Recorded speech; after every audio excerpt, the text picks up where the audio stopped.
독립할 수 있는 인간으로 키워놓지 않았는데 독립하지 못한대요. 근데 이런 통제력이 아주 사소한 것에서부터 시작이 됩니다. 그렇다면 한 3살쯤 돼요. 우리 부모님들이 커피숍에 가가지고 브런치 카페도 가고요. 커피 전문점에도 갑니다. 가서 애를 이렇게 업고 들고 데리고 가요. 그러면 아이들을 완벽하게 통제하기 어렵다라고 얘기를 합니다. 어떻게 하고 데려가야 돼요, 아이를? 미리 규칙을 알려줘야 돼요. 우리 지금 커피 전문점에 갈 거거든? 근데 엄마랑 친구가 여기에서 10분 정도 얘기할 거야. 오래 있으면 안 돼요. 처음부터 자기 통제력을 길러주는 시간이 길면 아이들은 견디지 못합니다. 그 시간에 대한 감각이 성인하고 다르기 때문에요. 그래서 10분만 있다 올 거니까 10분 동안만 여기 가만히 앉아 있는 거야. 바깥에 나가면 뛰어다니면 안 되고 걸어다니고 앉아 있는 곳이야. 미리 얘기해요. 그러면 애들이 그걸 다 기억하고 딱 앉아 있을까요? 아니요. 아니, 애들이 기억하는 게 이상하죠. 금방 까먹어요. 그러면 앉아놓고 여기는 앉아있는 공간이야. 자, 이 바늘이 여기까지 올 때까지 여기 앉아있는 거야. 1분을 앉아있게 해야 돼요. 그리고 나서 다음에 갈 때는 2분을 앉아있게 해야 돼요. 3분을 앉아있게 해야 돼요. 5분을 앉아있게 해야 되고 10분을 앉아있게 해야 돼요.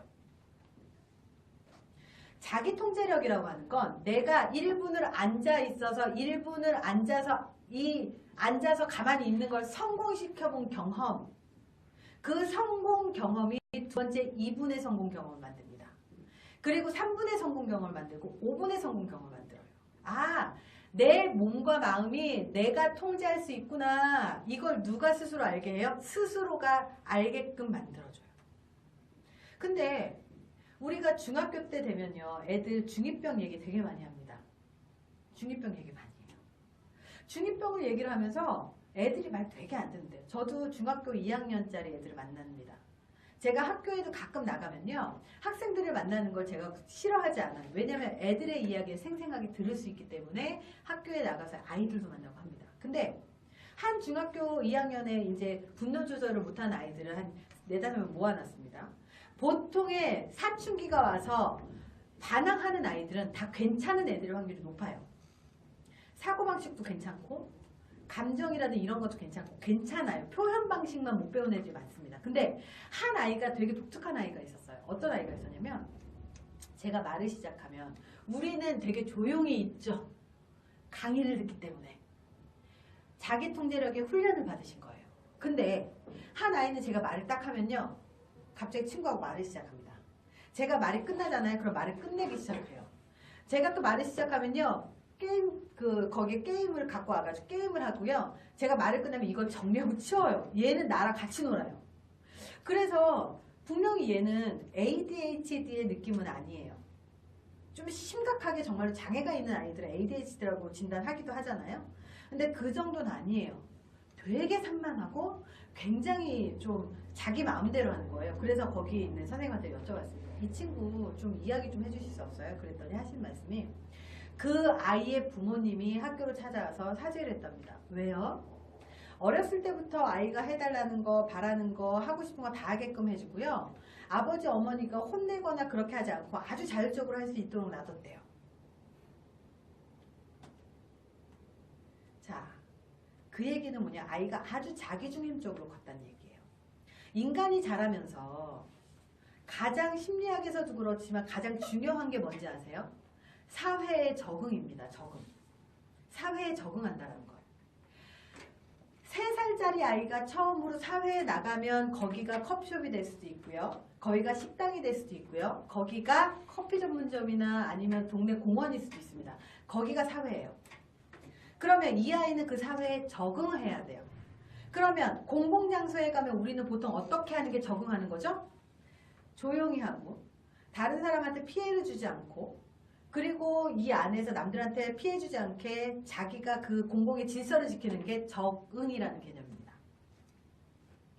3살짜리 아이가 커피숍에 처음 나왔는데 와가지고 앞에 칠판으로 된 메뉴판이 있어요. 그렇다면 그 메뉴판 우리 거 아니죠.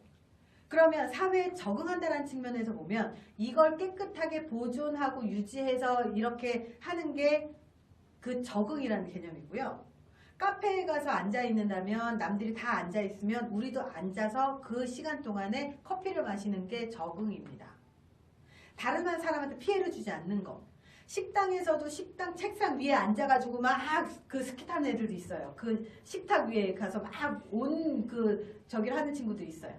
그러면 부모들은 애들 어떻게 컨트롤합니까? 저 정도는 해줄 수 있어야죠. 근데 어떤 아이들은 같은 연령인데도 식당에 딱 앉아가지고 밥 먹고 그러고 가는 아이들이 있고요. 같은 연령인데도 불구하고 엄청 뛰어다니는 애들이 있어요. 자기 통제력 차이입니다. 그 자기 통제력 부모가 길러줘야 되는데 이 적응의 개념으로 본다면 누가 더 적응을 잘하고 있는 걸까요? 가만히 앉아있는 애들이 적응을 더 잘하고 있는 거예요.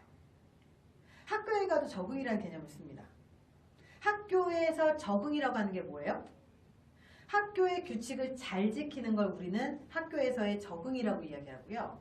인간관계의 적응이라고 이야기하면요. 친구 간에 서로 잘 지내는 방법을 서로 배워서 규칙을 서로 지켜서 배려하는 게 관계에서의 적응이에요. 그럼 회사에서의 적응이 뭘까요? 신입사원이 들어와서 우리 회사의 조직의 룰을 배워서 룰에 맞는 행동을 하는 것들, 조직에 맞는 행동 양식을 기르는 것들을 적응이라는 차원에서 생각을 합니다. 그렇다면 수업 시간에 막 떠들고 수업 시작하면 막 이렇게 돌아다니고 이거는 적응이 아니죠. 근데 단 한 번도 어렸을 때부터 적응에 대한 개념으로 공공장소에 갔을 때 가만히 있는 거라든지 1분을 앉아있게끔 한다는 건지 뛰어다니지 않고 식당에서 걸어다닌다든지 밥을 먹을 때 본인이 먹고 앉아있는다든지 이런 훈련이 2살, 3살서부터 되지 않는데 갑자기 7살, 8살, 9살, 10살, 12살, 15살 중2병까지 중학교 2학년 때까지 간다고 해서 어느 날 갑자기 그 통제력이 생기는 건 아니죠. 절대 그런 세상은 없습니다. 단 한 번도 해보지 않은 걸 잘할 수 있는 사람은 없습니다. 그래서 그것들을 해보지 않은 상태에서 중학교 2학년까지 올라온 거예요. 이 아이의 머릿속은 이 아이의 규칙은 뭐예요? 내가 하는 게 룰이야. 내가 하는 게 규칙이야. 내가 하는 게 정답이야. 그러면 사회에 적응하는 그 예의범절이나 매너든 뭐가 됐든 배우지 못했어요. 통제력도 배우지 못했어요. 그러면 부모가 이 아이를 키우기 위해서 다 해주고 이 아이가 잘할 수 있게 다 편안한 환경을 만들어주고 이 아이가 원하는 걸 다 해줬어요. 그러면 부모와의 관계가 아주 좋아야겠네요? 어떨까요? 부모와의 관계. 아주 안 좋습니다. 사회의 규칙을 모르는데 부모 자식 간의 규칙을 알겠습니까? 부모가 아이를 적절하게 통제하고 부모가 아이에게 적절하게 훈육을 하는 건 아이가 올바른 생각과 사고방식을 갖고 사회에 적응할 수 있도록 알려주는 겁니다. 정말로 훌륭한 부모는요. 방임하거나 풀어주거나 모든 걸 받아주는 부모가 아니에요. 이 아이가 사회에 적응할 수 있도록 올바른 가치관과 올바른 행동 양식과 올바른 마음가짐을 가르쳐줘 가면서 적절하게 만들어 나가는 부모가 괜찮은 부모예요. 3살짜리, 4살짜리, 5살짜리 아이가 얼마나 좋은 가치관을 갖고 태어났겠습니까? 그런 가치관을 갖고 태어날 수가 없어요. 왜? 보고 배운 게 없으면 생각할 수 있는 능력도 없고요. 자기에 대한 생각의 기준이 없으면 의사결정을 할 수가 없습니다. 그렇기 때문에 부모가 알려주고 행동을 교정해주고 마음가짐을 알려주고 온몸을 내가 알려주는 거예요. 말로써 행동으로써 수없이 많은 방법으로써